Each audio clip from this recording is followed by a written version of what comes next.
आगे की भाग की बात करेंगे तो देखिए 6 जुलाई 1942 को वर्धा में महात्मा गांधी ने कांग्रेस की कार्यकारिणी समिति में अपने भारत छोड़ो आंदोलन की चर्चा की। तब उस समय उस समिति के अध्यक्ष थे। कौन थे? Rajagopalachari, Maulana Abul Kalam Azad, Pandit Jawaharlal Nehru, Annie Besant. तो बताइए क्या आ जाएगा 472 में? तो इसमें आ जाएगा बी। इसमें क्या आ जाएगा? बी आ जाएगा, मौलाना अबुल कलाम आजाद की जो है 6 जुलाई 1942 को वर्धा में महात्मा गांधी ने कांग्रेस की कार्यकारी समिति में अपने भारत छोड़ो आंदोलन की चर्चा की थी ना। उस समिति के अध्यक्ष कौन थे? मौलाना अबुल कलाम आजाद थे। भारत छोड़ो आंदोलन के समय भारत का प्रधान सेनापति कौन था? तो बताइए। Lord Wavell, Lord Linlithgow, Lord Mountbatten, उपयुक्त में से कोई नहीं। तो भारत छोड़ो आंदोलन की बात करें तो ये कब हुआ था? 8 अगस्त 1942 में। तो उस समय ये प्रधान सेनापति कौन था बताइए। इसमें से बताइए आप 573 में क्या जाएगा? तो इसमें आ जाएगा लॉर्ड वेवेल प्रधान सेनापति था। ठीक है ना, लॉर्ड वेवेल। अगले क्वेश्चन की बात करें तो 74 नंबर यहाँ पर देखिए, अच्छा क्वेश्चन है।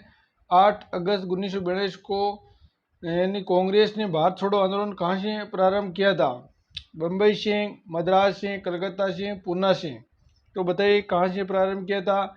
बम्बई से प्रारंभ किया गया था। तो ये इंपॉर्टेंट क्वेश्चन है, बहुत बार पूछा गया है। अगले क्वेश्चन की बात करें, भारत छोड़ो आंदोलन का प्रस्ताव बम्बई की किस मैदान में पारित किया गया था? बहुत ही अच्छा ये भी क्वेश्चन है कि मेरी ड्राउन मैदान से, काला घोड़ा मैदान से, चेंबूर मैदान से, ग्वालियर टैंक से। तो इसमें आ जाएगा आपका डी, ग्वालियर टैंक से। अगले क्वेश्चन की बात करें तो देखो आप 576 नंबर का क्वेश्चन। तो ये क्वेश्चन है, भारत छोड़ो आंदोलन का नेतृत्व किसने किया था? बी आर अम्बेडकर ने, जवाहरलाल नेहरू ने, और महात्मा गांधी ने, वल्लभ भाई पटेल ने। एक मिनट, यानी इस क्वेश्चन की अपन बात करें तो देखिए ये क्या हो गया। एक मिनट दोस्तों, भारत छोड़ो आंदोलन ने किसकी यानी भारत छोड़ो आंदोलन का नेतृत्व किसने किया था? तो बताइए 570 में क्या आ जाएगा? तो देखो इसमें भारत छोड़ो आंदोलन है ना, वो महात्मा गांधी ने नेतृत्व किया था। लेकिन जब ये गिरफ्तार हो गया, महात्मा गांधी को गिरफ्तार कर लिया, उसके बाद में नेतृत्व किसने किया, ये भी क्वेश्चन पूछा जाता है। तो उसमें जनता ने ही नेतृत्व किया, किसी ने नेतृत्व नहीं किया था जब गांधी जी को जेल में डाल दिया गया था। तो ये दोनों क्वेश्चन इस तरह आपको पूछा जा सकता है कि ये क्वेश्चन है भारत छोड़ो आंदोलन का नेतृत्व है। अब यहाँ पर एक ऑप्शन यहाँ होता ना कि किसी ने नहीं किया था, तब महात्मा गांधी यहाँ पर नहीं आते थे। तो यहाँ पर नेतृत्व महात्मा गांधी ने किया। और जब ये पूछा जाए ना कि जब नेताओं को गिरफ्तार कर लिया गया था तब भारत छोड़ो आंदोलन का नेतृत्व किसने किया? तो यहाँ पर जनता ने ही किया था। तो इसमें आंसर सी आ जाएगा। भारत छोड़ो आंदोलन किसकी प्रतिक्रिया ने प्रारंभ किया गया था? कैबिनेट मिशन, क्रिप्स प्रस्ताव, साइमन कमीशन रिपोर्ट, वेवेल योजना। तो भारत छोड़ो आंदोलन किसकी प्रतिक्रिया में प्रारंभ किया गया बताइए, सोच के बताओ। 570 में क्या आ जाएगा? क्रिप्स प्रस्ताव। तो ये 42 में आया था। आगे की बात करिए अपन 578 नंबर का, निम्नलिखित में से किन पार्टियों ने भारत छोड़ो आंदोलन का समर्थन नहीं किया था? हिंदू महासभा ने, कम्युनिस्ट पार्टी ऑफ इंडिया ने, यूनियनिस्ट पार्टी ऑफ पंजाब ने, यूपी में सभी ने। तो बताइए क्या आ जाएगा 578 में? सोच के बताओ। तो डी ऑप्शन हो जाएगा इसमें। देखो भारत छोड़ो आंदोलन जब हुआ तो समर्थन हिंदू महासभा ने नहीं किया था, कम्युनिस्ट पार्टी ऑफ इंडिया ने भी नहीं किया था, यूनियनिस्ट पार्टी ऑफ पंजाब ने भी नहीं किया था। इन तीनों ने ही भारत छोड़ो आंदोलन का समर्थन नहीं किया था। अगले क्वेश्चन की बात करें, भारत छोड़ो प्रस्ताव का आलेख बनाया था जवाहरलाल नेहरू ने, महात्मा गांधी ने, मौलाना अबुल कलाम आजाद ने, सरोजिनी नायडू ने। किसने बनाया था बताइए 579 में क्या होगा? भारत छोड़ो आंदोलन का प्रस्ताव है, आलेख किसने बनाया था, ये आपको बताना है। तो क्या आ जाएगा इसमें बताइए सोच करके, तो महात्मा गांधी आ जाएगा। अगले क्वेश्चन की बात करें, जब भारतीय राष्ट्रीय कांग्रेस ने भारत छोड़ो आंदोलन प्रस्ताव पारित किया, कांग्रेस का अध्यक्ष कौन था? महात्मा गांधी, मौलाना अबुल कलाम आजाद, सरदार पटेल, जवाहरलाल नेहरू। तो 580 में क्या जाएगा आपका मौलाना अबुल कलाम आजाद आ जाएगा इसमें, ठीक है ना। भारत छोड़ो आंदोलन प्रस्ताव पारित किया तब कांग्रेस के अध्यक्ष कौन थे? मौलाना अबुल कलाम आजाद। यहाँ पर देखो दोस्तों, अपना आपका समय बिल्कुल भी खराब नहीं करेंगे जैसे अन्य यूट्यूब पर करते हैं, इस तरह यहाँ पर नहीं होगा आपका, केवल पर्सन टू पर्सन बात होगी यहाँ पर। निम्नलिखित में से 1942 में भारत छोड़ो आंदोलन प्रस्ताव का समर्थन किया था किसने? ए के आज़ाद ने, राजेंद्र प्रसाद ने, सरदार वल्लभ भाई पटेल ने, जवाहरलाल नेहरू ने, किसने? तो बताइए क्या जाएगा, सोच के बताओ। 581 में क्या आ जाएगा? तो सरदार वल्लभ भाई पटेल आ जाएगा। अगले क्वेश्चन की बात करें, देखो, करो या मरो का नारा किसने दिया? बहुत इजी क्वेश्चन है और बहुत बार एग्जाम में पूछा जाता है। बताइए, तिलक, जवाहरलाल नेहरू, भगत सिंह, महात्मा गांधी। तो क्या जाएगा सोच के बताओ। 582 में सीधा सा गए महात्मा गांधी। अगले क्वेश्चन की बात करें, कैसे का डू और डाई भी इसमें मिलता है आपका। 1942 में कांग्रेस के मुंबई अधिवेशन में किसके द्वारा भारत छोड़ो प्रस्ताव प्रस्तावित किया गया था? कि 1942 में कांग्रेस के बम्बई अधिवेशन में किसके द्वारा भारत छोड़ो आंदोलन प्रस्तावित किया गया था? जवाहरलाल नेहरू, नरेंद्र देव, राजेंद्र प्रसाद, जेबी कृपलानी। तो क्या उत्तर आ जाएगा 583 में? ए ऑप्शन हो जाएगा जवाहरलाल नेहरू। बलदेव साय ने बलदेव साय ने महाधिवक्ता के पद से त्यागपत्र कब दिया था? बताइए कब दिया था। 84 में क्या जाएगा? 42, 43, 1913, 1911। क्या उत्तर आ जाएगा 84 में? तो इसमें ए ऑप्शन हो जाएगा 1942 में। अगला क्वेश्चन है, ये कथन है कि हम भारत को या तो आज़ाद करेंगे या आज़ादी के प्रयास में दिवंगत होंगे, ये किससे जुड़ा हुआ है? ये कथन किससे जुड़ा हुआ है बताइए। असहयोग आंदोलन से, सैन्य योग्य आंदोलन से, व्यक्ति सत्याग्रह से, भारत छोड़ो आंदोलन से। तो बताइए क्या जाएगा 585 में? इसमें होगा भारत छोड़ो आंदोलन, कि हम भारत को या तो आज़ाद करेंगे या आज़ादी के प्रयास में दिवंगत होंगे या मर जाएंगे पर, है ना। ये बात थी, डू और डाई, ये जो ना करो या मरो। तो ये बात भारत छोड़ो आंदोलन से संबंधित थी। आगे क्वेश्चन 586 नंबर का देखिए। अब देखो, आधुनिक अपना पूरा होने वाला है लगभग, कल अपन आधुनिक इसको पूरा कर देंगे, एक वीडियो और रहेगा इसमें। और अब फिर मध्यकाल शुरुआत करेंगे। कि निम्नलिखित कथनों पर विचार कीजिए। भारत छोड़ो आंदोलन प्रारंभ करने के पूर्व दिन महात्मा गांधी ने, जब भारत छोड़ो आंदोलन ने प्रारंभ करने से पूर्व महात्मा गांधी ने क्या किया? देखो, सरकारी कर्मचारियों को त्यागपत्र देने को कहा गया था।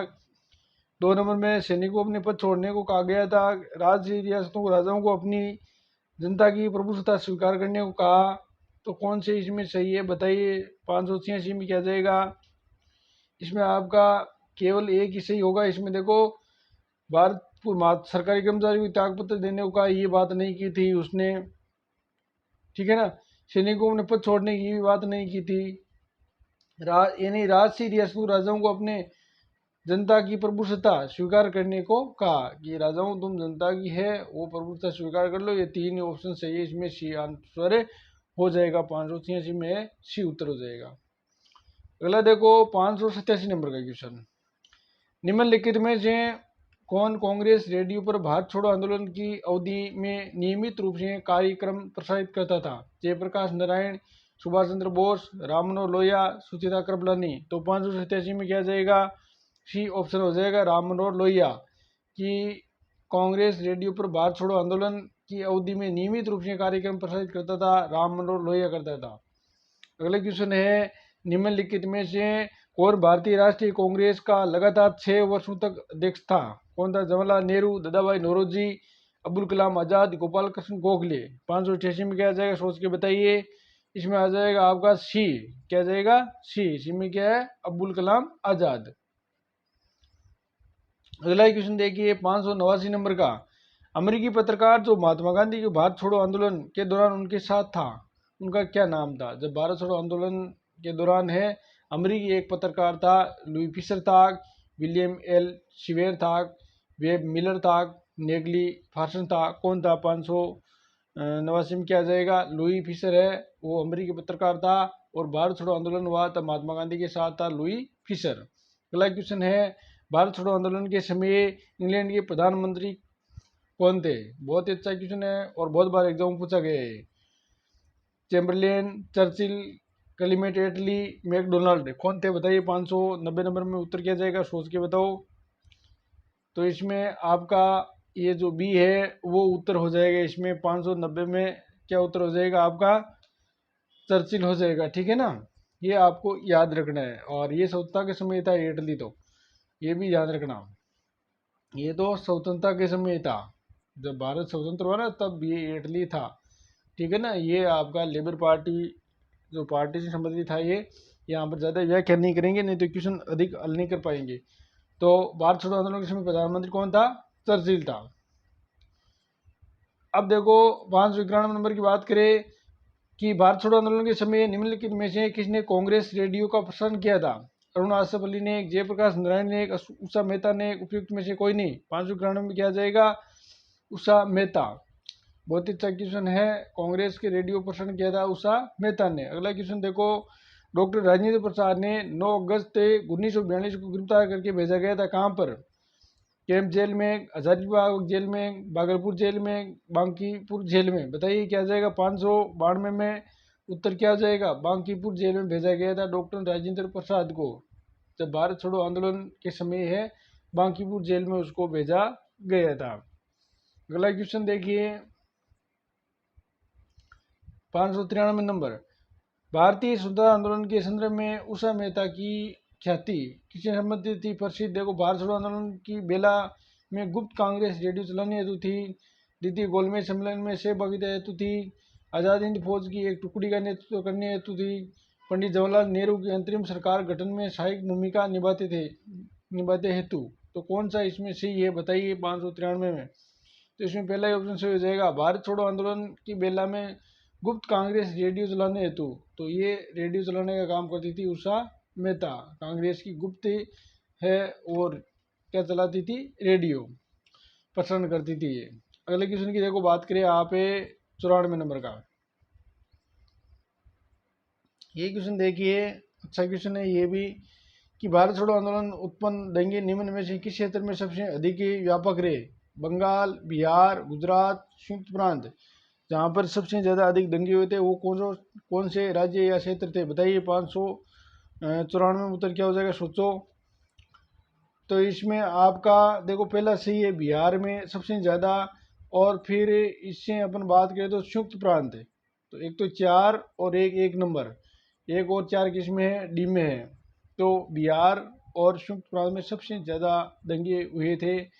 अब देखो अगला क्वेश्चन है, करो या मरो नारा निम्नलिखित आंदोलन में किसके साथ संबंधित है? तो करो या मरो गांधी जी ने जो नारा दिया ना 1942 में, है ना। तो क्या हुआ था 1942 में? भारत छोड़ो आंदोलन। ये डी उत्तर हो जाएगा। इसमें बहुत ही आसान क्वेश्चन है ये, कि 8 अगस्त को करो या जो भारत छोड़ो आंदोलन की शुरुआत हुई ना, तो उस समय नारा दिया था ये करो या मरो गांधी जी ने। भारत छोड़ो आंदोलन से संबंधित हो जाएगा। ये क्वेश्चन बहुत बार पूछा गया, ये क्वेश्चन ध्यान रखना। अगले क्वेश्चन की बात करें, भारत छोड़ो आंदोलन फल था। क्रिप्स प्रस्तावों से भारतीयों के निराशा से का, भारत पर जापानी आक्रमण की धमकी का, गांधी जी के लेखों में देशवासियों को हिंसक साधन अपनाने के लिए भड़काने का। तो भारत छोड़ो आंदोलन का फल था। तो बताइए क्या आ जाएगा? 596 में सोच के बताओ। इसमें आपका उत्तर है वो क्या हो सकता है? सोचो दोस्तों कि आपको कौन सा इसमें सही लग रहा है। तो 596 में बताइए। तो देखो इसमें एक आपको लगता होगा, देखो ये है ना क्रिप्स प्रस्ताव की भारत के निराशा का, ये भी सही है। इसमें भारत पर जापानी आक्रमण की धमकी का, ये भी इसमें आपको सही है, ठीक है ना। अब देखो इसमें एक है ना, गांधी जी के लेखों में देशवासियों को हिंसक साधना, अपने हिंसक की बात है। देखो गांधी जी बात किसकी करते थे? अहिंसा की बात करते थे हमेशा, है ना, हिंसा नहीं करने थे ना। तो इसमें ये बिल्कुल ही गलत है। ये आपका 3 नंबर। देखो इसमें क्रिप्स के प्रस्ताव को भारत में निराशा का था, क्रिप्स का प्रस्ताव था, ये भी सही है। इसमें भारत जापान आक्रमण की धमकी का था, इसमें 1 2 तो ये सही है। आगे देखो क्या है, अपन देखते हैं। इसमें 596 हो गया ना। और देखो आगे थोड़ा सा क्वेश्चन ये रह गया अपन का, ये रहा कि AICC द्वारा अगस्त 1942 में एक प्रस्ताव पारित करने का, ये बात रखी, AICC द्वारा अगस्त 1942 में एक प्रस्ताव पारित करने का, ये इसमें सही है। तो अपन तीसरा गलत किया ना, बाकी देखो 1 2 4 ये सही है, इसमें भी आंसर हो जाएगा। आप पीछे करके और इसको देख सकते हो। आगे देखो बात करें अपने 97 नंबर क्वेश्चन की। ये लो, ये भी कथन वाला क्वेश्चन है कि लॉर्ड लिनलिथ को 1942 के अगस्त आंदोलन को सिपाही विद्रोह के बाद सर्वाधिक गंभीर विद्रोह कहा था। आर में देखो कुछ क्षेत्रों में किसान व्यापक जन आंदोलन उठ खड़े हुए थे। तो कौन सा सही लगता है? 597 में सोचो। अब देखो इसमें लॉर्ड लिनलिथ को 1942 में अगस्त प्रस्तावों को सिपाही विद्रोह के बाद सर्वाधिक गंभीर विद्रोह कहा था, ये बिल्कुल सही है, ठीक है ना। और कुछ क्षेत्र में किसान व्यापक जन आंदोलन उठ खड़े हुए थे, ये भी बिल्कुल सही है। तो ए और आर की सही व्याख्या कर रहा है, ए और आर दोनों सही है, तो आर एक की सही व्याख्या कर रहा है, तो पहला ही उत्तर इसमें हो जाएगा। अगले क्वेश्चन की देखो बात करें अपन ने 596 नंबर क्वेश्चन की। भारत छोड़ो आंदोलन के संदर्भ में महात्मा गांधी कहाँ बंदी बनाया गया था? बहुत ही अच्छा क्वेश्चन है। बम्बई में, मद्रास में, कलकत्ता में, नई दिल्ली में। सोच के बताओ क्या उत्तर आएगा इसमें कि कहाँ पर इसको बंदी बनाया गया था। 598 में आपका उत्तर आ जाएगा, पहला ही उत्तर हो जाएगा इसमें, बम्बई में महात्मा गांधी को बंदी बनाया गया था। अगला क्वेश्चन है, भारत छोड़ो प्रस्ताव पारित होने के बाद गांधी जी को कैद किया गया था, किस जेल में, है ना। तो देखो पहले तो यहाँ पर स्थान पूछा है, बम्बई आ जाएगा, ठीक है। अब देखो यहाँ पर जेल का नाम पूछा है, यरोदा मंदिर में, नैनी जेल में, अहमदनगर किले में, आगा खां पैलेस में। सोच को बताओ, बहुत ही अच्छा क्वेश्चन है, लेवल बहुत अच्छा है इसका। यहाँ पर बताइए 599 में क्या उत्तर आ जाएगा? आगा खां पैलेस में। कहाँ रखा गया था? आगा खां पैलेस में। भारत छोड़ो प्रस्ताव पारित होने के बाद गांधी जी को कहाँ कैद किया गया था? आगा खां पैलेस में। और आपको ये पूछा जाए बंदी है बम्बई में, ये दोनों क्वेश्चन का ध्यान रखना, बहुत ही अच्छे लेवल का क्वेश्चन है ये। अब देखो 9 अगस्त 1942 को जिन दो नेताओं को हजारीबाग में गिरफ्तार किया गया था, कौन थे वे? रामलाल देवीलाल, नारायण सिंह, सुखलाल सिंह, रामनाथ देवनाथ और शिव कुमार रामानंद। कौन थे बताइए? 600 नंबर में क्या उत्तर हो जाएगा? इसमें डी उत्तर हो जाएगा, शिव कुमार और रामानंद को है 9 अगस्त 1942 को हजारीबाग में गिरफ्तार किया गया था। अगला क्वेश्चन देखिए 601 नंबर का। निम्नलिखित नेताओं में से किसने भारत छोड़ो आंदोलन को दौरान जेल से फरार होकर भूमिगत गतिविधियों को संगठित किया था? भूमिगत गतिविधियों को संगठित किसने किया था? JB कृपलानी ने, रामलो लोहिया ने, अच्युत पटवर्धन ने, जयप्रकाश नारायण ने। तो 601 में क्या उत्तर हो जाएगा बताइए? इसमें आ जाएगा डी, जयप्रकाश नारायण ने क्या किया था? भूमिगत गतिविधियां भारत छोड़ो आंदोलन के दौरान जेल से फरार होकर के, भूमिगत यानी का मतलब है कि अंग्रेजों से छुप करके उन्होंने नेतृत्व किया था, जयप्रकाश नारायण ने। अगला क्वेश्चन है, 7 दिसंबर 1942 को श्री योगेंद्र शुक्ल कहाँ लाए गए थे? रांची, मुंगेर, पटना, भागलपुर। तो 602 में आपका पटना आ जाएगा कि 7 दिसंबर 1942 को श्री योगेंद्र शुक्ल कहाँ लाए गए? पटना। पटना कहाँ पर है? बिहार में। अगले क्वेश्चन की बात करें, श्री जगत नारायण लाल की पत्नी का नाम था, बताइए? श्रीमती राम प्यारी क्या था? ये क्या चिपक गया? 1 मिनट इसको उतार देता हूँ। देखो श्री जगत नारायण लाल की पत्नी का नाम था श्री राम प्यारी, श्रीमती सुंदर देवी, श्रीमती भगवती देवी, श्रीमती मंगला देवी। तो 603 में क्या उत्तर हो जाएगा? सोच के बताइए। तो इसमें ए उत्तर हो जाएगा, श्रीमती राम प्यारी। श्री जगत नारायण लाल की पत्नी का नाम था श्रीमती राम प्यारी। अगला क्वेश्चन है, स्वतंत्रता संग्राम के दौरान अरुणा असफ अली किस भूमिगत क्रियाकलाप की प्रमुख महिला संगठन थी? सविनय आंदोलन से, एसयू आंदोलन से, भारत छोड़ो आंदोलन से, स्वदेशी आंदोलन से। 604 में क्या आ जाएगा? भारत छोड़ो आंदोलन से संबंधित। देखो कौन थी? अरुणा आसफ अली किस भूमिगत क्रियाकलाप में प्रमुख महिला संगठक थी? तो भारत छोड़ो आंदोलन से। सी उत्तर हो जाएगा 604 में। अगले क्वेश्चन की बात करें तो देखिए, भारत छोड़ो आंदोलन के दौरान उत्तर प्रदेश के निम्नलिखित जिलों में से किस में समांतर सरकार की स्थापना की गई थी? इलाहाबाद में, लखनऊ में, बलिया में, फैजाबाद में। बहुत ही अच्छा क्वेश्चन है ये, बताइए सोच करके क्या आएगा उत्तर इसमें, बताओ आप क्या उत्तर होगा, सोच के बताओ। 606 में क्या आ जाएगा? इसमें आ जाएगा आपका 606 में उत्तर, सोच के बताओ क्या आएगा आपका। जो ये है ना क्वेश्चन कौन सा था वो, और हाँ 605 नंबर का क्वेश्चन था ये, ठीक है ना। इलाहाबाद, लखनऊ, बलिया, फैजाबाद। तो 605 में उत्तर आ जाएगा आपका सी, बलिया आ जाएगा, ठीक है ना। कि भारत छोड़ो आंदोलन के उत्तर प्रदेश में निम्नलिखित जिलों में किसने समांतर सरकार स्थापित की थी? तो बलिया आ जाएगा इसमें, ठीक है। अगला क्वेश्चन आप देखो 606 नंबर का, यहाँ पर है महात्मा गांधी तथा उनके सहयोगियों की 1942 में धरपकड़ से बिहार में बहुत दंगे हुए थे। इसमें रेल सेवा पूर्ण रूप से ठप हो गई। इसमें अधिकतम प्रभावित जिला कौन सा था? मुंगेर था, पट गया था, पटना था, इलाहाबाद था। जहाँ बिहार में सबसे ज्यादा दंगे हुए थे वो कौन सा जिला था जो सबसे ज्यादा प्रभावित था? तो 606 में क्या उत्तर हो जाएगा? मुंगेर। मुंगेर कहाँ पर है? बिहार में ये। अगले क्वेश्चन की बात करें तो देखिए,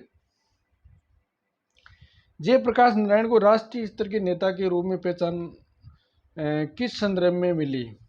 भारत छोड़ो आंदोलन में, कांग्रेस समाजवादी दल की स्थापना में, भूदान आंदोलन में, उनको कांग्रेस कार्यकारी समिति सदस्य बनाया गया था। 607 में क्या उत्तर हो जाएगा? सोच के बताओ। इसमें भारत छोड़ो आंदोलन से जयप्रकाश नारायण है राष्ट्रीय स्तर के नेता के रूप में पहचान बनी, तो ये आपको ध्यान रखना है। अब करें 608 नंबर की बात, ये लो क्वेश्चन है कि नीचे कुछ स्थानों की सूची दी गई, उनका नाम उल्लेख कीजिए जहां भारत छोड़ो आंदोलन के समांतर सरकार की स्थापना की गई थी। सूची नीचे दी गई कुटुंब में से अपना सही उत्तर चुनिए। कहां कहां पर समांतर सरकारों की स्थापना की गई थी वो बताना है। बलिया, सत्ताराग, हजारीबाग, मेरठ। तो 608 में क्या उत्तर हो जाएगा? सोच के बताओ। तो इसमें देखो बलिया आया था ना, इसमें बलिया अपन पीछे भी आया था, है ना, अभी तो एक था इसमें सतारा। तो दोनों थे, यहाँ हजारीबाग नहीं आएगा, मेरठ नहीं आएगा, ये दोनों सही है इसमें, बलिया और सतारा, एक दो ए उत्तर हो जाएगा इसमें, ठीक है। अब देखो आगे के क्वेश्चन की बात करें अपन, तो 609 नंबर का क्वेश्चन, भारत छोड़ो आंदोलन भारतीय राष्ट्रीय आंदोलन की पराकाष्ठा थी। भारत छोड़ो आंदोलन के पश्चात शक्ति हस्तांतरण की प्रक्रिया की खोज समय का तकाज थी। तो कथन कौन से इसमें चाहिए? 609 में सोच के बताइए। देखो पद वापस पढ़िए, भारत छोड़ो आंदोलन भारतीय राष्ट्रीय आंदोलन की पराकाष्ठा थी, ये बिल्कुल सही है, ठीक है। और आर में देखो, भारत छोड़ो आंदोलन के पश्चात शक्ति हस्तांतरण की प्रक्रिया की खोज समय का तकाजा थी, ये भी सही है। तो ए है, देखो ए और आर दोनों सही है, तो आर एक की सही व्याख्या करता है, तो उत्तर आपका पहला ही हो जाएगा।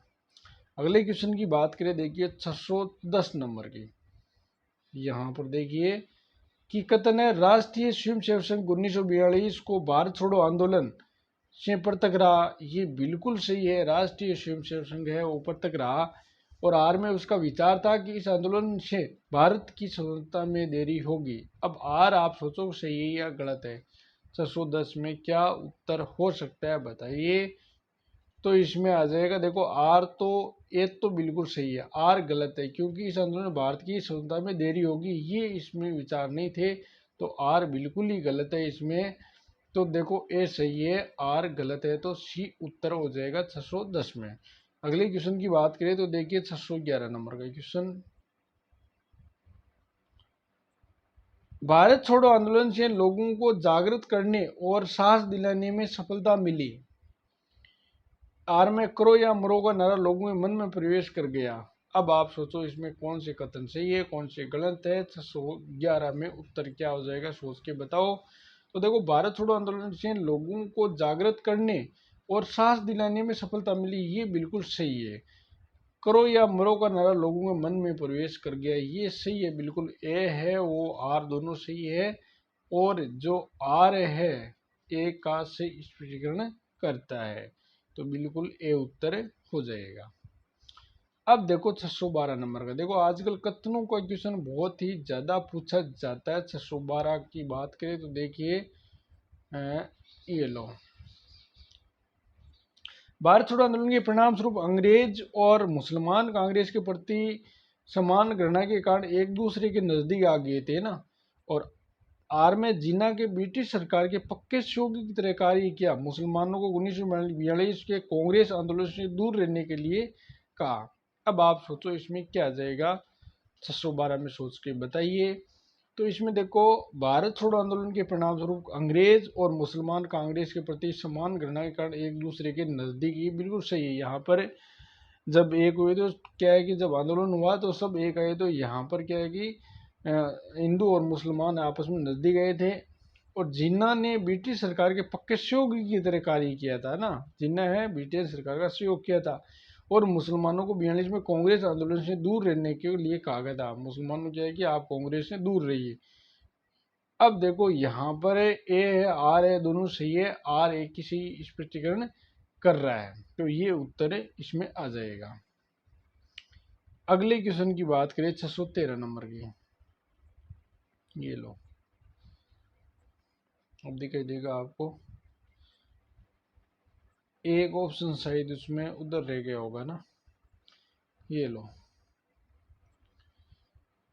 कि क्वेश्चन है, एक मिनट कर देता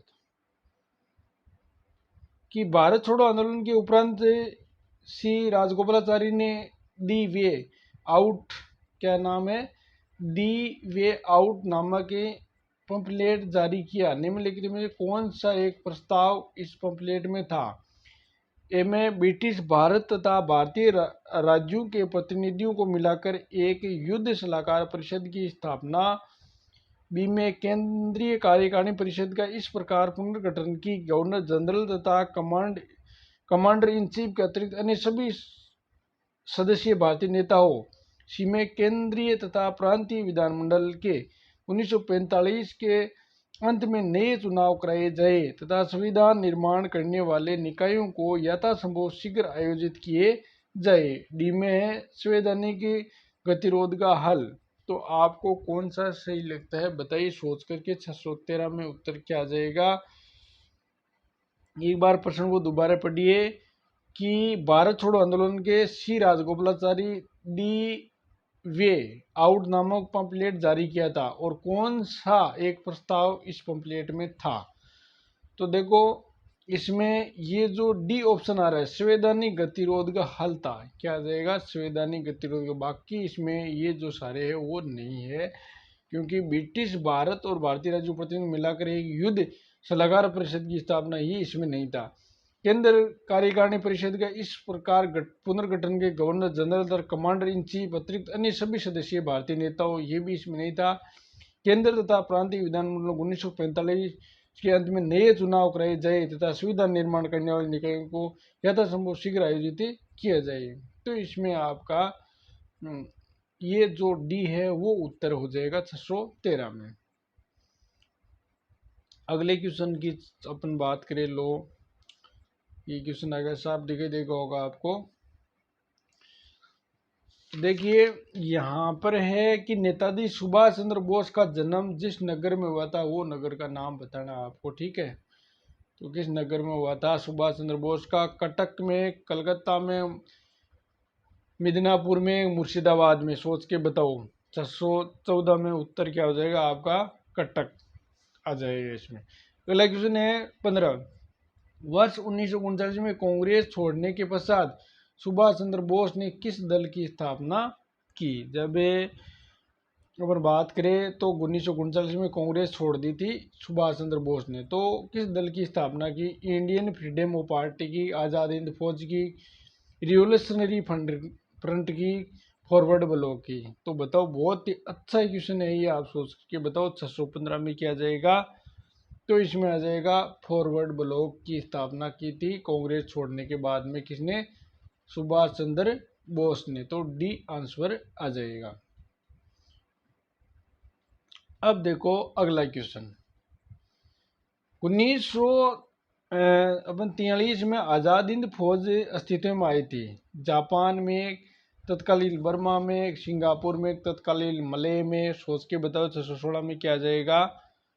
तो इसमें तत्कालीन मलय आ जाएगा 616 में। डी आंसर हो जाएगा कि 1943 में आज़ाद हिंद फौज अस्तित्व में आई थी तत्कालीन मलय में। भारतीय राष्ट्रीय सेना आईएनए की स्थापना किस वर्ष हुई थी? बताइए। 40 में, 1941 में, 1942 में, 1943 में। सोच के बताओ क्या आ जाएगा इसमें? 17 में। तो ये आ जाएगा आपका 1942 ही आंसर हो जाएगा। 1942 में भारतीय राष्ट्रीय सेना की स्थापना किस वर्ष हुई थी? 1942 में। आगे क्वेश्चन की बात करें कि आजाद हिंद फौज, देखो 618 नंबर का क्वेश्चन यहाँ पर है। आजाद हिंद फौज का प्रथम सेनापति था मोहन सिंह, प्रीतम सिंह, सुभाष चंद्र बोस, शाहनवाज खां। कौन था? 618 में बताइए सोच करके। तो इसमें आ जाएगा आजाद हिंद फौज का प्रथम सेनापति था मोहन सिंह, और उसकी प्रेरणा से ही जो सुभाष चंद्र बोस ने अपनी क्या की जो सेना बनाई थी। आगे देखो सुभाष चंद्र बोस। सुभाष चंद्र बोस ने स्वतंत्र भारत की अंतरिम सरकार की स्थापना की घोषणा कब की थी? सुभाष चंद्र बोस ने स्वतंत्र भारत की अंतरिम सरकार की स्थापना की घोषणा कब की? 21 अक्टूबर 1943 को, 22 अक्टूबर 1943 को, 23 अक्टूबर 1943 को और 24 अक्टूबर 1943 को। बहुत बार पूछा गया है एग्जाम में ये क्वेश्चन, इंपॉर्टेंट क्वेश्चन है। 619 में सोच करके बताओ। 21 अक्टूबर 1943 को, ये याद रखना आपको। 21 अक्टूबर 1943 को क्या किया था? सुभाष चंद्र बोस ने स्वतंत्र भारत की अंतरिम सरकार की स्थापना की घोषणा की थी। अगला क्वेश्चन देखो। आईएनए किसके दिमाग की उपज थी जिस और किसने उसकी स्थापना की थी? सुभाष चंद्र बोस की, मोहन सिंह की, चंद्रशेखर की, भगत सिंह की। आईएनए किस दिमाग की उपज थी बताइए। 120 में क्या उत्तर हो जाएगा सोचो। तो इसमें भी उत्तर हो जाएगा मोहन सिंह, है ना। आईएनए किसके दिमाग की उपज थी? मोहन सिंह। अगले क्वेश्चन की बात करें 621 नंबर का कि आजाद हिंद फौज का प्रथम प्रधान कार्यालय कहाँ स्थित था? बहुत अच्छा क्वेश्चन है। टोक्यो में, रंगून में, बर्लिन में, दिल्ली में। कहाँ पर था? 621 में क्या जाएगा बताइए सोच करके। रंगून बर्मा में ये था आजाद हिंद फौज का प्रधान कार्यालय। अगले क्वेश्चन की बात करें। किस भारतीय क्रांतिकारी ने सुभाष चंद्र बोस को इंडियन नेशनल आर्मी के गठन में सक्रिय सहयोग दिया था? बटुकेश्वर दत्त ने, रास बिहारी बोस ने, राम प्रसाद बिस्मिल ने, सूर्य सेन ने। किसने किया था? 622 में उत्तर क्या हो जाएगा? रास बिहारी बोस आ जाएगा कि इंडियन नेशनल आर्मी के गठन में सक्रिय एवं सहयोग दिया था रास बिहारी बोस ने। अगले क्वेश्चन की बात करें। किसने कहा था कि तुम मुझे खून दो मैं तुम्हें आजादी दूंगा? बहुत इजी क्वेश्चन है, बहुत बार पूछा भी गया है। तो क्या आ जाएगा? सुभाष चंद्र बोस आ जाएगा। अगले क्वेश्चन की बात करें तो देखिए ये लो 624 नंबर का क्वेश्चन। आईएनए मानसिक पुत्र था ज्ञानी प्रीतम सिंह का, मोहन सिंह का, सुभाष चंद्र बोस का, मेजर आई वाची फुजीवारा का। तो सोच के बताओ 624 में क्या आ जाएगा सोच के बताइए। तो इसमें उत्तर हो जाएगा मेजर आई वाची फुजीवारा का। क्या था? आईएनए मानसिक पुत्र था मेजर आई वाची फुजीवारा का। डी उत्तर हो जाएगा इसमें। और अगले क्वेश्चन की बात, अरे सॉरी भाई, इसमें देखो आगे भी कोड भी दे रखे, देखो कि ये जो है ना इसमें देखो ये भी सही है, ठीक है ना। मेजर आई फुजीवारा तो है ही, लेकिन इसमें एक ये भी सही है, इसमें ज्ञानी प्रीतम सिंह का, ठीक है ना। यहाँ आपको कथन ये दे रखा है कि कौन कौन से इसमें सही है वो आपको देखना है। तो ऑप्शन सभी देखना है आपको। तो इसमें डी उत्तर हो जाएगा कि मेजर, देखो पहला था ज्ञानी प्रीतम सिंह का और मेजर आई वाची फुजीवारा का। तो 1 और 4 इसमें आ जाएंगे। अगला क्वेश्चन देखो इनमें से किसने रानी लक्ष्मीबाई रेजिमेंट की स्थापना की थी? रासबिहारी बोस ने, वल्लभ भाई पटेल ने, लक्ष्मी स्वामीनाथन ने, सुभाष चंद्र बोस ने। रानी लक्ष्मीबाई रेजिमेंट की स्थापना किसने की? तो 625 में क्या उत्तर हो जाएगा? इसमें आपका आ जाएगा डी हो जाएगा, सुभाष चंद्र बोस। क्या उत्तर है? सुभाष चंद्र बोस की रानी लक्ष्मीबाई रेजिमेंट की स्थापना की थी सुभाष चंद्र बोस ने। आगे देखो 626 नंबर का क्वेश्चन। निम्नलिखित में से आजाद हिंद फौज के किस अधिकारी ने लाल किले पर चलाए गए मुकदमों का सामना नहीं किया था? गुरदयाल सिंह ने, प्रेम सिंह सहगल ने, मोहन सिंह ने, शाहनवाज ने। किसने इस मुकदमे का सामना नहीं किया था वो आपको बताना है। 626 में उत्तर आ जाएगा मोहन सिंह ने है। वो क्या नहीं की? देखो, आजाद हिंद फौज के किस अधिकारी ने लाल किले पर चलाए गए मुकदमे का सामना नहीं किया? मोहन सिंह। तो सी उत्तर हो जाएगा। अगला क्वेश्चन है, जय हिंद किसका नारा था? बहुत ही इजी क्वेश्चन है। JL नेहरू का, सुभाष चंद्र बोस का, भगत सिंह का, BG तिलक का। सोच के बताइए 627 में क्या उत्तर हो जाएगा? यह आपका सुभाष चंद्र बोस का जय हिंद। टोपी लगाई हुई है रोज, ठीक है ना, ड्रेस भी शानदार है सुभाष चंद्र बोस की। आगे देखो, निम्नलिखित में से किसने 1945 में आजाद हिंद फौज की ओर से लाल किले में मुकदमे में पैरवी कर रहे वकीलों की अध्यक्षता की थी? कि जब 1945 में आजाद हिंद फौज की ओर से लाल किले में मुकदमे में पैरवी कर रहे वकीलों की अध्यक्षता किसने की थी? ये आपको बताना है। तो देखो, इधर हो जाएगा, वकीलों की अध्यक्षता किसने की थी ना, जो लाल किले में मुकदमा चल रहा था उनकी अध्यक्षता देखो किसने की थी। यहाँ पर भूलाभाई देसाई, कैलाश नायक काटजू, सर तेज बहादुर सप्रू और जवाहरलाल नेहरू। तो क्या आ जाएगा 28 में उत्तर आपका? भूलाभाई देसाई। भूलाभाई देसाई क्या था? सोच के बताओ 628 में। यानी 1945 में आजाद हिंद फौज की ओर से लाल किले में मुकदमे में पैरवी कर रहे थे वकीलों के अध्यक्ष थे कौन? भूलाभाई देसाई। अगला क्वेश्चन देखो, भारतीय स्वतंत्रता संघर्ष के दौरान निम्नलिखित में से किसने द फ्री इंडियन लीजन नामक सेना बनाई थी? कि जब भारतीय स्वतंत्रता संघर्ष के दौरान द फ्री इंडियन लीजन नामक सेना बनाई थी लाला हरदयाल ने, राम बिहारी बोस ने, सुभाष चंद्र बोस ने, VD सावरकर ने। तो 629 में क्या उत्तर हो जाएगा? सोच के बताइए। तो इसमें आ जाएगा आपका सुभाष चंद्र बोस आ जाएगा कि द फ्री इंडियन लीजन नामक सेना बनाई थी सुभाष चंद्र बोस ने। अगले क्वेश्चन है आपको, आजाद हिंद फौज के किस सैनिकों को 7 वर्ष के कारावास का दंड दिया गया था? तो आजाद हिंद फौज के किस सैनिक को 7 वर्ष के कारावास का दंड दिया गया था? अरुण असद अली, शहनवाज, राशिद अली, रासबिहारी बोस। 630 में क्या उत्तर हो जाएगा?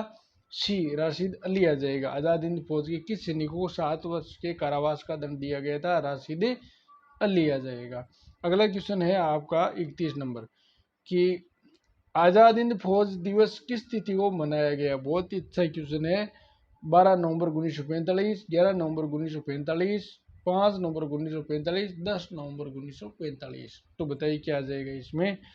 आपका उत्तर हो जाएगा 12 नवंबर 1945। आजाद हिंद फौज दिवस इस दिन मनाया जाए 12 नवंबर 1945। अगले क्वेश्चन की बात करें तो देखिए अपने 632 नंबर का क्वेश्चन, निम्नलिखित में से किस एक ने सुभाष चंद्र बोस को देश नायक कहा? किसने कहा था? महात्मा गांधी ने, राम मनोहर लोहिया ने, रविंद्रनाथ टैगोर ने, सरदार वल्लभ भाई पटेल ने। कि सुभाष चंद्र को देश नायक किसने कहा था वो आपको बताना है। तो इसमें रविंद्रनाथ टैगोर आ जाएगा। अगला क्वेश्चन देखो, आजाद हिंद फौज की अधिकारियों के उनके लाल किले में चल रही मुकदमे में उनके पक्ष में निम्नलिखित में से किसने वकालत की थी? CR दास ने, मोतीलाल नेहरू ने, MH जिन्ना ने, सर TB सप्रू ने। किसने की थी बताइए? 633 में TB सप्रू ने क्या किया था? आजाद हिंद फौज के अधिकारियों को उनके लाल किले में चल रहे मुकदमे में उनके पक्ष में वकालत की थी सर TB सप्रू ने। डी उत्तर हो जाएगा आपका 33 में। अगले क्वेश्चन की बात करें तो देखिए 634 नंबर का क्वेश्चन, क्वेश्चन है कि यानी वर्ष 1945 में आज़ाद हिंद फौज के लाल किले में दिल्ली के मुकदमे की पैरवी निम्नलिखित में से किसने की थी? कि आज़ाद 1945 में आज़ाद हिंद फौज के लाल किले में दिल्ली के मुकदमे की पैरवी निम्नलिखित में से किसने नहीं की? ये तो सा नहीं वाला ध्यान रखना भाई, ये ध्यान से पढ़ना है ना। बुल्ला भाई देसाई ने एक, पंडित जवाहरलाल नेहरू ने एक, सरदार वल्लभ भाई पटेल ने एक, डॉक्टर कैलाश नाथ काटजू ने। तो बताइए क्या जाएगा इसमें? 634 में उत्तर बताइए। सी हो जाएगा, सरदार वल्लभ भाई पटेल ने। कि वर्ष 1945 में आज़ाद हिंद फौज की वकालत के किले में दिल्ली के मुकदमे की पैरवी निम्नलिखित में से किसने नहीं की थी? तो देखो, बुल्ला भाई पटेल देसाई ने की थी, बुल्ला भाई देसाई ने, पंडित जवाहरलाल नेहरू ने की थी, डॉक्टर कैलाश नाथ काटजू ने की, लेकिन यहाँ वल्लभ भाई पटेल ने नहीं की थी। ये सी आ जाएगा। अगले क्वेश्चन 635 नंबर का, इलाहाबाद की संपन्न कांग्रेस कार्यकारिणी समिति की बैठक में निम्नलिखित सदस्यों में से एक सदस्य भारत के नाजीवाद, फांसीवाद तथा साम्राज्यवादी विरोधी निश्चित रूप के कारण जापान के विरुद्ध गुरिल्ला युद्ध की अपनी योजना के पक्ष में बहुमत जुटाने में सफल हुए, वे कौन थे? सुभाष चंद्र बोस, सरोजिनी नायडू, मौलाना आजाद, जवाहरलाल नेहरू। तो 635 में क्या आ जाएगा? जवाहरलाल नेहरू आ जाएगा। क्या किया था? इलाहाबाद में संपन्न कांग्रेस कार्यकारिणी समिति की बैठक में निम्नलिखित सदस्यों में एक सदस्य यानी एक सदस्य भारत के नाजीवाद, फांसीवाद, साम्राज्यवादी विरोधी थे। ठीक है, नाजीवाद, फांसीवाद, साम्राज्यवादी विरोधी थे ये। तो इस रूप के कारण जापान के विरुद्ध गुरिल्ला युद्ध, गुरिल्ला युद्ध का मतलब है छुप करके युद्ध करना, पीछे से पहाड़ियों में छुप करके, जंगलों में छुप के अपनी योजना के पक्ष में बहुमत जुटाने में सफल हुए थे। वो कौन थे? जवाहरलाल नेहरू। यहाँ पर देखिए ये बीच में क्या हो गया आज, एक मिनट, ये दोस्तों थोड़ा सा दिक्कत आ गई यहाँ पर। अब देखो कि 636 नंबर का, द्वितीय विश्व युद्ध के बाद 1946 में कौन भारत आया था? Cripps mission, cabinet mission, Wavell योजना, साइमन कमीशन। तो बताइए द्वितीय विश्व युद्ध के बाद 1946 में कौन भारत आया था? बहुत इजी क्वेश्चन है। 636 में क्या आ जाएगा वो तो सोच के बताइए। तो कैबिनेट मिशन है वो आया था 1946 में। साइमन कमीशन तो पता ही आपको 1928 में था ये। वेवेल आपको 44 आ जाएगा, और क्रिप्स आपको पता ही है 1942 था ही। तो यहाँ पर ये पूछा है द्वितीय विश्व समाप्त कब हुआ था? 1945 में हुआ था। कब हुआ था? तो उस 45 के बाद में ये था कैबिनेट मिशन ही आया था। जैसे द्वितीय विश्व युद्ध की शुरुआत कब हुई थी? 1939 में शुरू हुई थी और समाप्त 1945 में। तो इसमें आपका बी उत्तर हो जाएगा। उत्तर क्या हो जाएगा? बी हो जाएगा इसमें। ठीक है, ये ध्यान रखना आप, क्या हो जाएगा? बी। अगला देखो क्वेश्चन है आपका 37वां, कि निम्नलिखित में से किस एक ने भारत के लिए त्रिस्तरीय शासन व्यवस्था का प्रस्ताव किया था? नेहरू समिति ने, एक साइमन कमीशन ने, क्रिप्स मिशन ने, कैबिनेट मिशन ने। सोच के बताओ 37 में क्या आ जाएगा? तो कैबिनेट मिशन इसमें उत्तर आ जाएगा कि त्रिस्तरीय शासन व्यवस्था का प्रस्ताव किया था कैबिनेट मिशन, जो 1946 में आया था। अगला देखो 1946 में कैबिनेट मिशन का नेतृत्व किसने किया था? सर पेंथिक लॉरेंस द्वारा, लॉर्ड लीथको द्वारा, और लॉर्ड विवेल द्वारा, सर जॉन साइमन द्वारा। तो कैबिनेट मिशन योजना का नेतृत्व किसने किया था? इसमें 3 सदस्य थे वैसे तो आपको बताना है 638 में क्या उत्तर हो जाएगा? सर पेंथिक लॉरेंस द्वारा। ये आपको याद रखना है। अगला देखो कैबिनेट मिशन के भारत आगमन के समय भारतीय राष्ट्रीय कांग्रेस का अध्यक्ष कौन था? जब कैबिनेट मिशन भारत आया तब उस समय राष्ट्रीय कांग्रेस का अध्यक्ष कौन था? भारतीय राष्ट्रीय कांग्रेस का जवाहरलाल नेहरू, जेबी कृपलानी, मौलाना अब्दुल कलाम आज़ाद, सरोजनी नायडू। तो इसमें आ जाएगा मौलाना अब्दुल कलाम आज़ाद।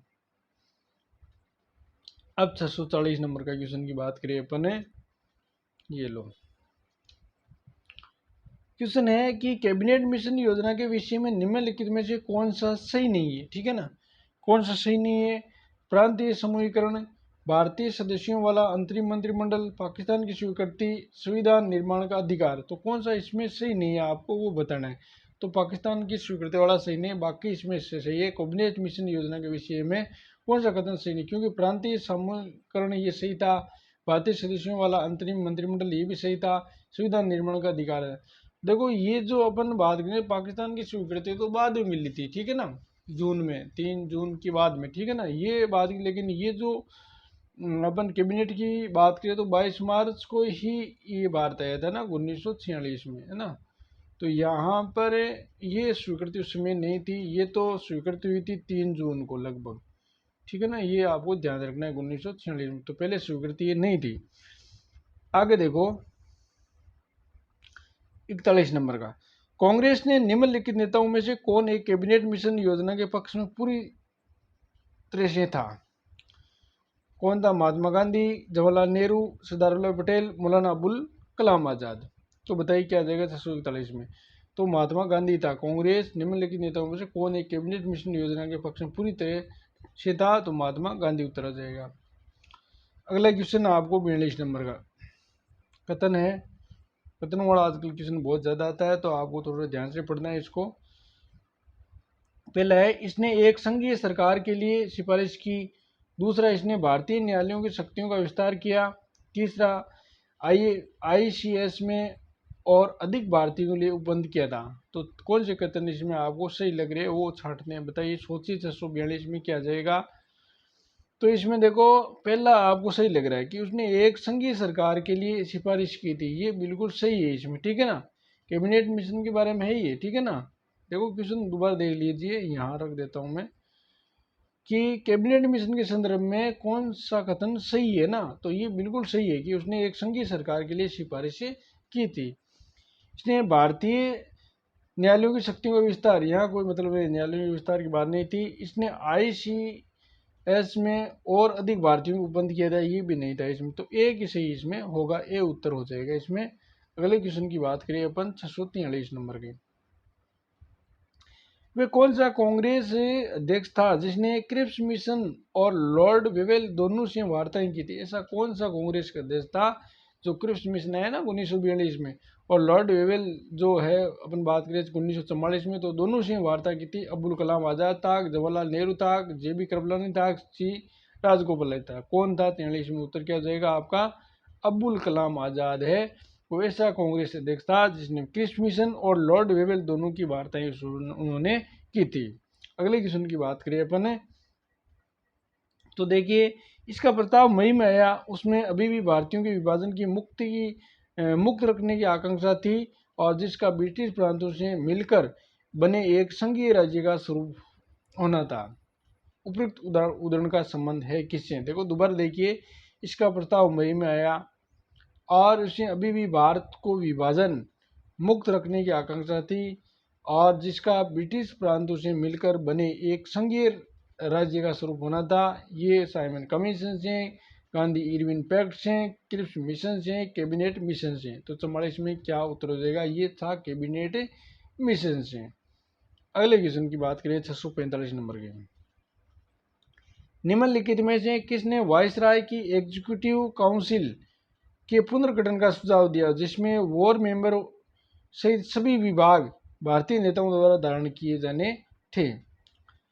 साइमन कमीशन 1927, शिमला सम्मेलन 1945, क्रिप्स प्रस्ताव 1940, कैबिनेट मिशन 1946।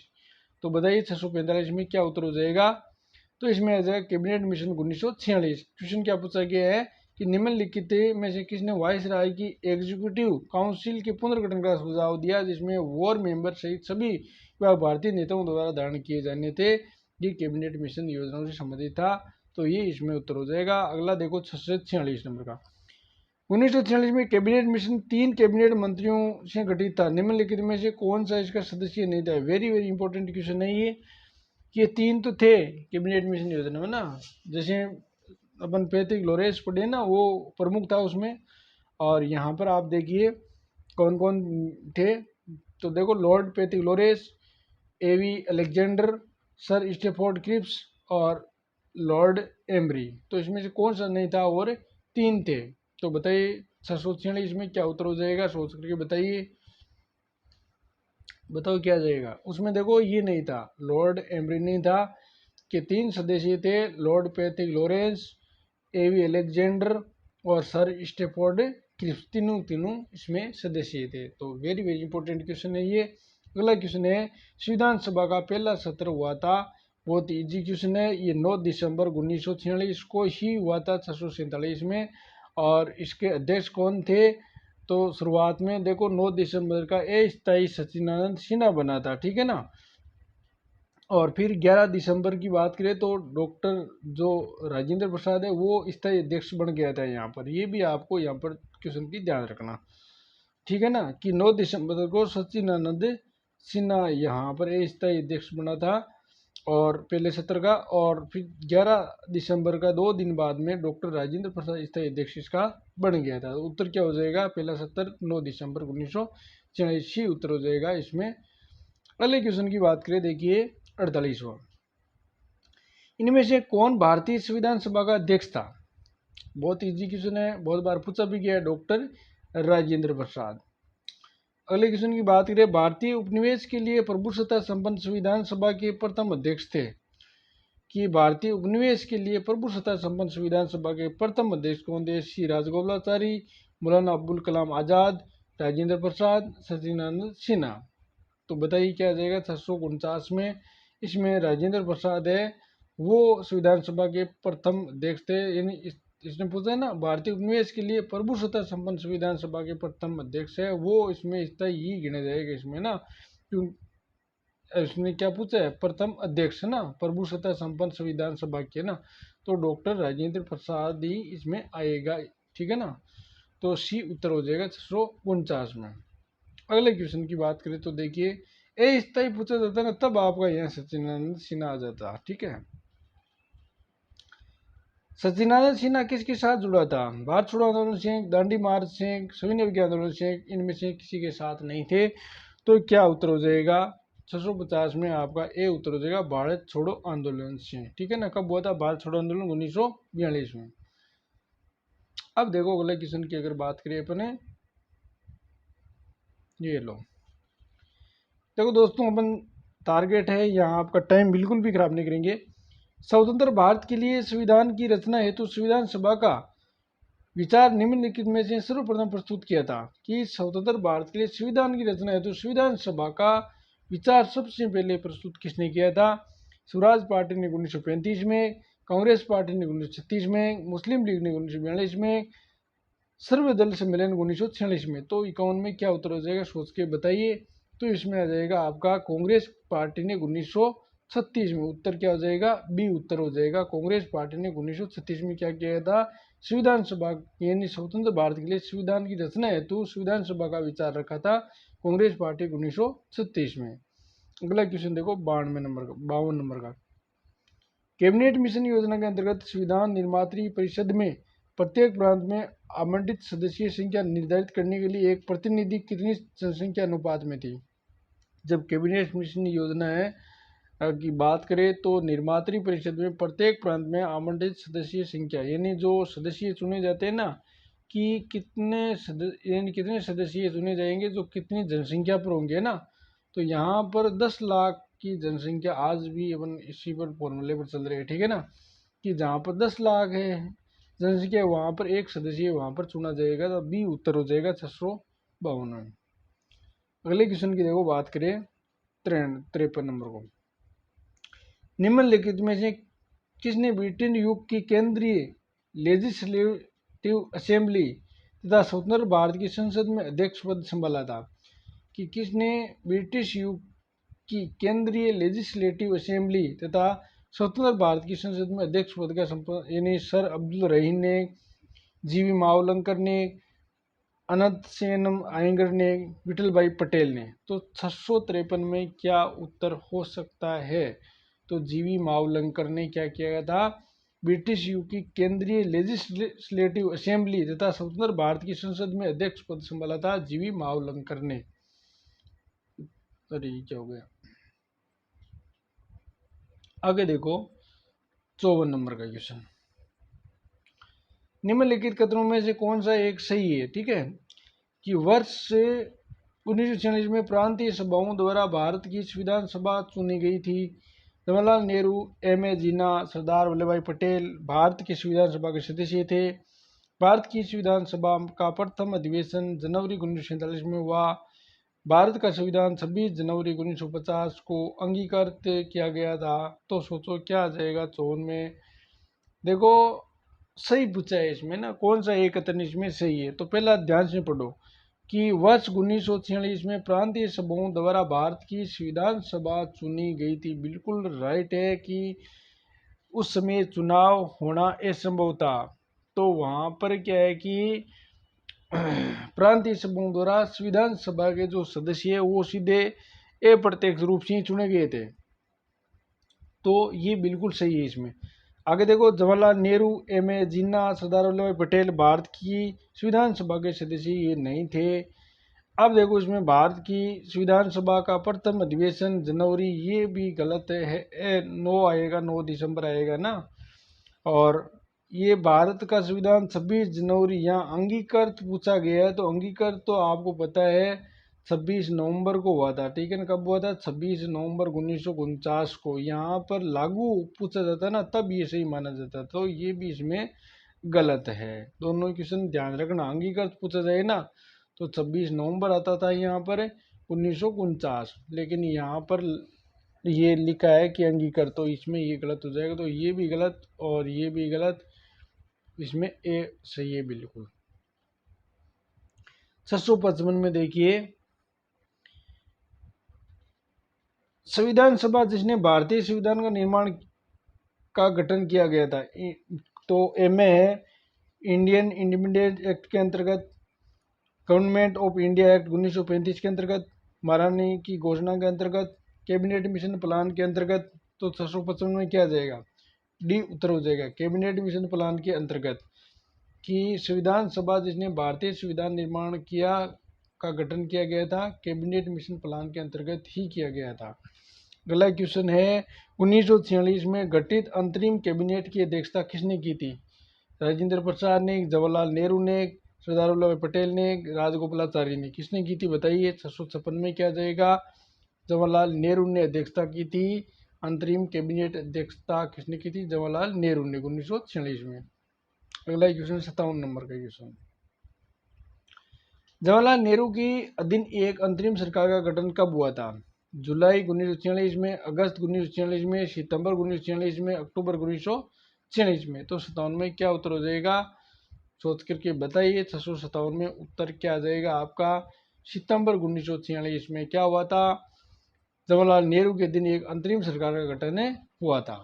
ये आपको ध्यान रखना है।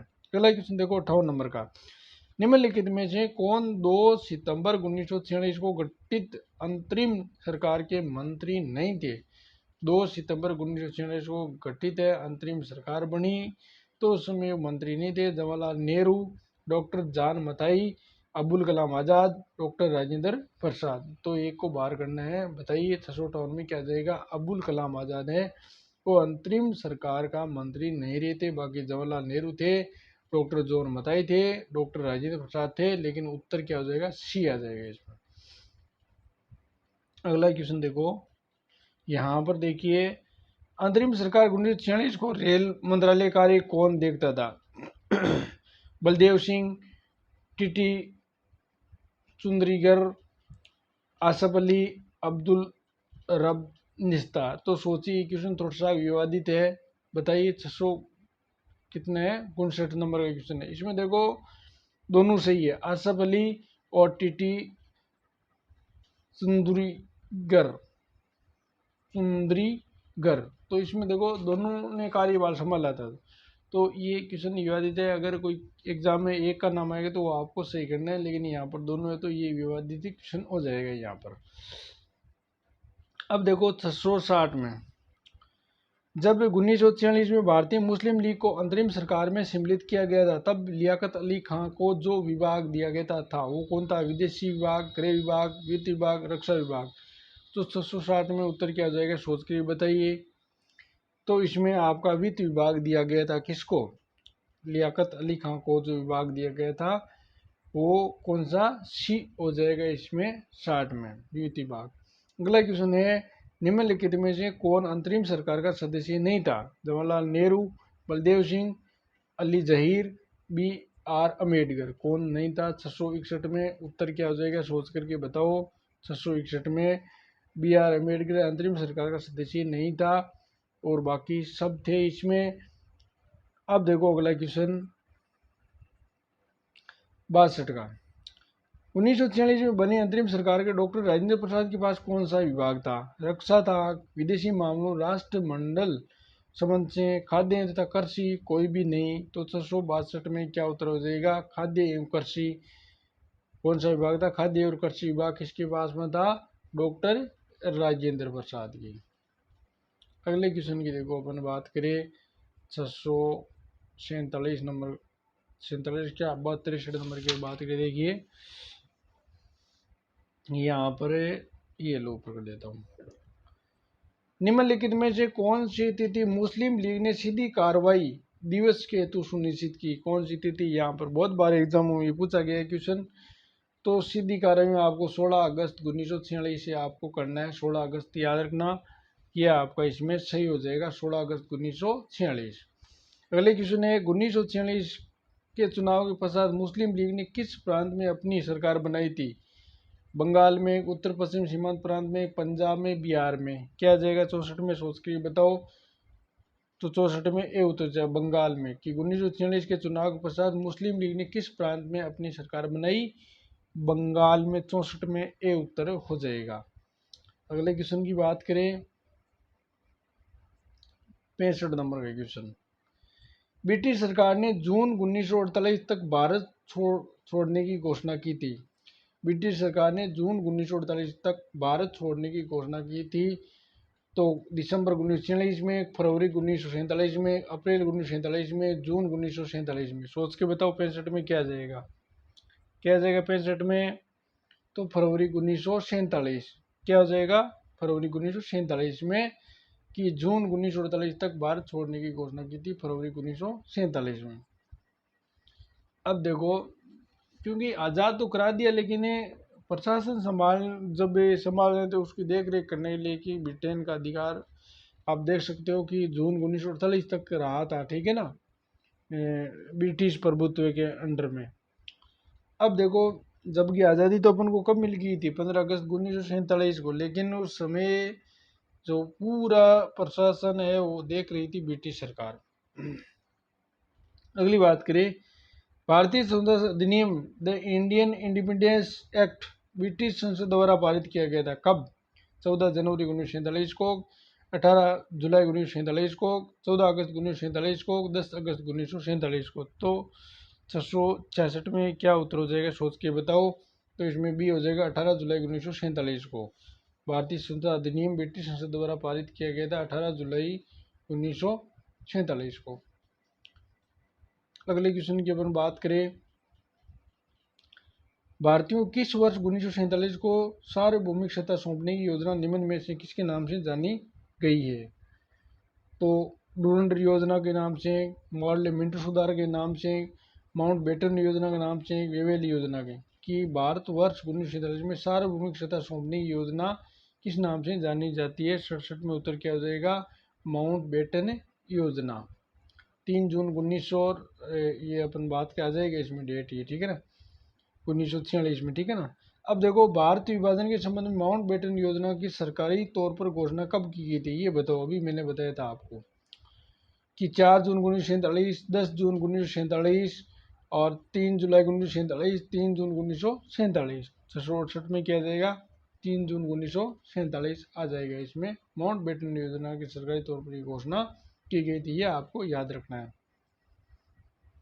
अगले क्वेश्चन की देखो बात करें कि माउंटबेटन योजना आधार बनी थी ब्रिटिश शासन की निरंतरता की, सत्ता के हस्तांतरण की, देश विभाजन की, सांप्रदायिक समस्याओं के समाधान की।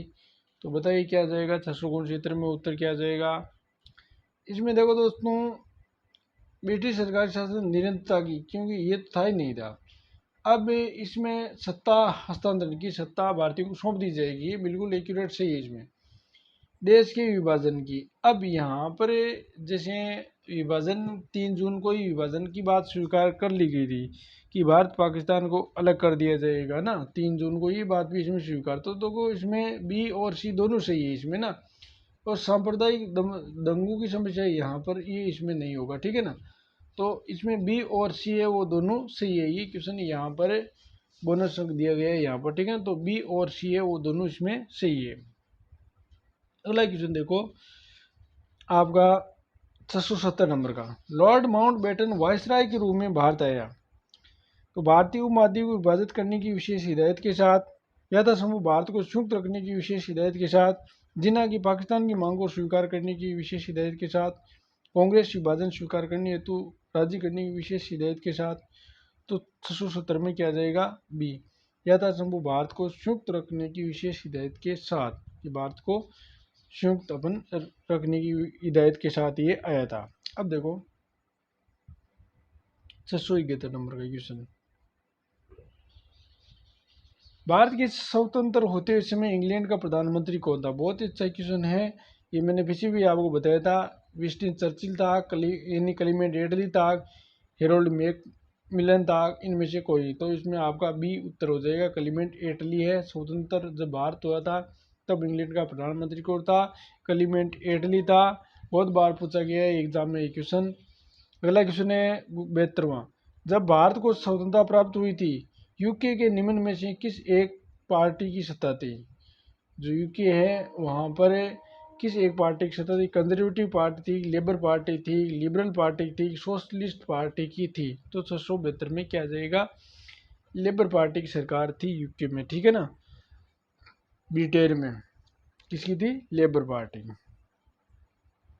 अब देखो 673 नंबर का क्वेश्चन, 15 अगस्त 1947 को निम्नलिखित में से कौन भारतीय राष्ट्रीय कांग्रेस का अध्यक्ष था। राष्ट्रीय कांग्रेस का अध्यक्ष कौन था, राजेंद्र प्रसाद, जवाहरलाल नेहरू, जेबी कृपलानी, अब्दुल कलाम आजाद। 673 में क्या आ जाएगा, जेबी कृपलानी है, वो भारतीय राष्ट्रीय कांग्रेस का अध्यक्ष था 15 अगस्त 1947 को।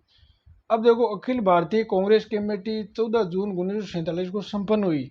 बेटे में भारत विभाजन के विपक्ष में किसने मतदान किया था, बताइए। अब्दुल कलाम आजाद ने, खान अब्दुल गफ्फार खान ने, सरदार पटेल ने, गोविंद वल्लभ पंत ने। क्या आ जाएगा 670 में, तो इसमें खान अब्दुल गफ्फार खान ने क्या किया था, अखिल भारतीय कांग्रेस कमेटी की 14 जून 1947 को संपन्न हुई थी, उस बैठक में भारत विभाजन के विपक्ष में मतदान किया था खान अब्दुल गफ्फार खान ने। तो इसमें उत्तर हो जाएगा आपका बी। अगले क्वेश्चन की बात करिए अपन, देखिए 14 जून 1947 को कांग्रेस के दिल्ली अधिवेशन में भारत के विभाजन का प्रस्ताव स्वीकार हुआ। इस अधिवेशन के अध्यक्ष कौन थे, डॉक्टर राजेंद्र प्रसाद, सरदार वल्लभ भाई पटेल, आचार्य जेबी कृपलानी, जवाहरलाल नेहरू। तो क्या है, 14 जून 1947 को कांग्रेस के दिल्ली में अधिवेशन में भारत के विभाजन का प्रस्ताव स्वीकृत हुआ। तो इस अधिवेशन के अध्यक्ष कौन थे ये आपको बताना है। तो 675 में क्या उत्तर हो जाएगा, आचार्य जेबी कृपलानी। अगला क्वेश्चन देखो दोस्तों, अब ये मध्य आधुनिक पूरा होने वाला है, एक वीडियो हो रहेगा उस पर, उसके बाद मध्यकाल जल्दी शुरू करेंगे। भारत के विभाजन का बाल्कन प्लान उपज था, ठीक है ना। अब देखो एक चीज, ये जो बाल्कन प्लान क्या था, अगर इसकी अपन बाल करें ना तो पंजाब बंगाल का विभाजन से ये सुझाव दिए गए थे, ठीक है ना, कि इस पर सुझाव। और एक ही इसमें था कि बाल्कन योजना है वो क्या थी, बाल्कन योजना प्रांतों एवं उपप्रांतों के यानी आत्मनिर्णय का अधिकार दिया जाए। मतलब उनको स्वतंत्र आत्मनिर्णय का जो ये जो है ना, जितने भी उपप्रांत है बाल्कन के अंतर्गत आते हैं, वो क्या है कि अपने खुद निर्णय ले सकता है ना। तो इसे ये संबंधित था बाल्कन प्लान। तो अब ये पूछ रहा है, ये बाल्कन प्लान का उपज था WH चर्चिल के मस्तिष्क, MA जिन्ना के मस्तिष्क, लॉर्ड माउंटबेटन के मस्तिष्क, VP मेनन के मस्तिष्क था।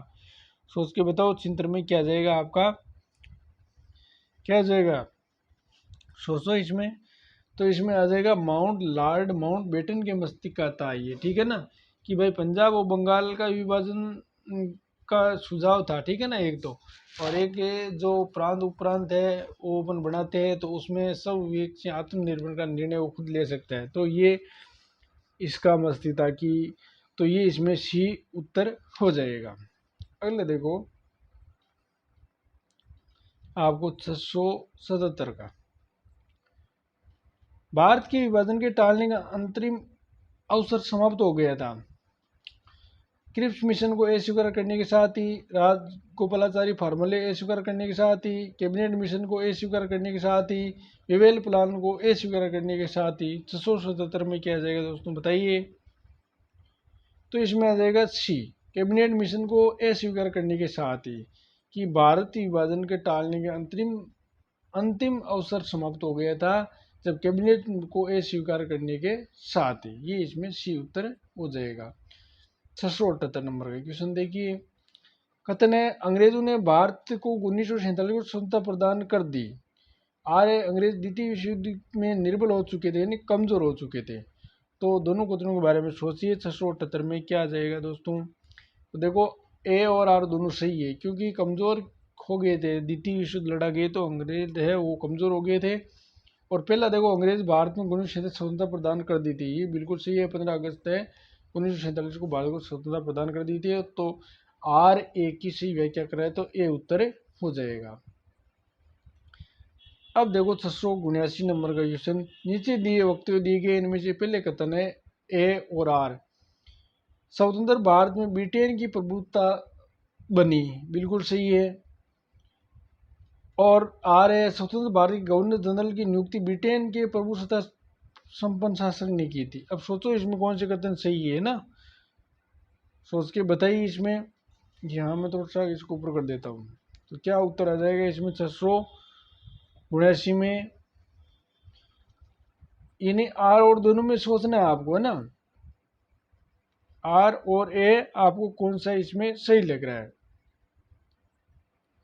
अब देखो इसमें भारत, यानी देखो ए में क्या है, स्वतंत्र भारत में ब्रिटेन की प्रभुसत्ता बनी रही, क्योंकि यहाँ पर ये ऑप्शन गलत होगा, क्योंकि जब स्वतंत्र कर दिया ब्रिटेन की प्रभुसत्ता यहाँ पर खत्म हो जाती है। स्वतंत्र भारत के गवर्नर जनरल की नियुक्ति ब्रिटेन के प्रभुसत्ता संपन्न शासक ने की थी, तो स्वतंत्र भारत के गवर्नर जनरल की नियुक्ति की ना ब्रिटेन के प्रभुसत्ता संपन्न शासक ने ही की थी। तो इसमें आर देखो सही है, एक गलत है और आर सही है, डी उत्तर हो जाएगा इसमें। अगला क्वेश्चन देखो आप, भारत विभाजन के संदर्भ में 1947 में नियुक्त सीमा आयोग की अध्यक्षता किसने की थी। तो भारत और ये क्वेश्चन बहुत बार पूछा गया है कि भारतीय विभाजन के संदर्भ में 1947 में नियुक्त सीमा आयोग की अध्यक्षता किसने की थी। माउंट बेटन ने, रेडक्लिफ ने, जेम्स बोल्ट ने, रिचर्ड्स ने, किसने की थी, रेडक्लिफ ने की थी, ठीक है ना, ये उत्तर हो जाएगा 80 के अंदर बी। अगला क्वेश्चन देखियो, ये भी कथन वाला क्वेश्चन है, बहुत ही अच्छा लेवल का क्वेश्चन है ये भी, कि भारतीय राष्ट्रीय कांग्रेस ने माउंट बेटन योजना को स्वीकार किया। आर वे द्विराष्ट्र सिद्धांत को मानती थी, बताओ 81 में क्या जाएगा। इसमें देखो भारतीय राष्ट्रीय कांग्रेस ने माउंट बेटन की योजना को स्वीकार किया, ये बिल्कुल इसमें सही है, ठीक है। अब देखो यहाँ द्विराष्ट्र सिद्धांत को मानती, वे द्विराष्ट्र सिद्धांत को मानती थी, तो ये इसमें गलत हो जाएगा, ए सही है परंतु आर क्या है, गलत है, सी उत्तर हो जाएगा, क्योंकि द्विराष्ट्र सिद्धांत को कांग्रेस नहीं मानने वाली थी, ठीक है ना। अब देखो अगले क्वेश्चन की बात करें, 1947 में भारतीय राष्ट्रीय कांग्रेस देश के विभाजन के लिए मुख्य रूप से इसलिए सहमत हुई क्योंकि उन्हें तब दो राष्ट्र सिद्धांत स्वीकार था, उसे ब्रिटिश सरकार द्वारा थोपा गया। कांग्रेस इस मामले में निस्सहाय थी, वे बड़े पैमाने पर संभावित सांप्रदायिक दंगों को बचाना चाहते थे। भारत स्वाधीनता प्राप्त करने हेतु तो अवसर से अन्यथा वंचित रह जाता था। तो बताइए क्या आ जाएगा 682 में, तो इसमें सी उत्तर हो जाएगा आपका, कि बड़े पैमाने पर संभावित सांप्रदायिक दंगों को बचाना चाहते थे, तो इसलिए विभाजन स्वीकार किया था कि भाई ज़्यादा दंगे नहीं हो और मारकाट नहीं हो, इसलिए क्या है कि इन दंगों को ख़त्म करने के लिए विभाजन स्वीकार कर लिया था, पाकिस्तान का नहीं तो स्वीकार नहीं करना चाहते थे पहले। अगला क्वेश्चन देखो 683 नंबर का। नई दिल्ली में 1947 में आयोजित अखिल भारतीय कांग्रेस समिति की बैठक में निम्नलिखित में से किसने विभाजन के प्रस्ताव का समर्थन किया? गोविंद वल्लभ पंत ने, सरदार वल्लभ पटेल ने, जेबी कृपलानी ने, अब्दुल कलाम आज़ाद ने। तो 683 में उत्तर आ जाएगा अब्दुल कलाम आज़ाद ने क्या किया था? नई दिल्ली में 1947 में आयोजित अखिल भारतीय कांग्रेस समिति की बैठक में इसने विभाजन का प्रस्ताव का समर्थन किया था अब्दुल कलाम आज़ाद ने। तो इसमें डी उत्तर हो जाएगा। अगला क्वेश्चन देखो, ऊपर कर देता हूँ। निम्नलिखित में से किसने 1947 में कांग्रेस कमेटी की बैठक द्वारा विभाजन के प्रस्ताव को पारित होने को राष्ट्रवाद का संप्रदायवाद पक्ष में समर्पण के रूप में लिया? ये बात डॉक्टर किचलू ने, पुरुषोत्तम दास टंडन ने, जवाहरलाल नेहरू ने, जेबी पंत ने। तो बताइए क्या जाएगा इसमें? ए उत्तर हो जाएगा डॉक्टर किचलू ने।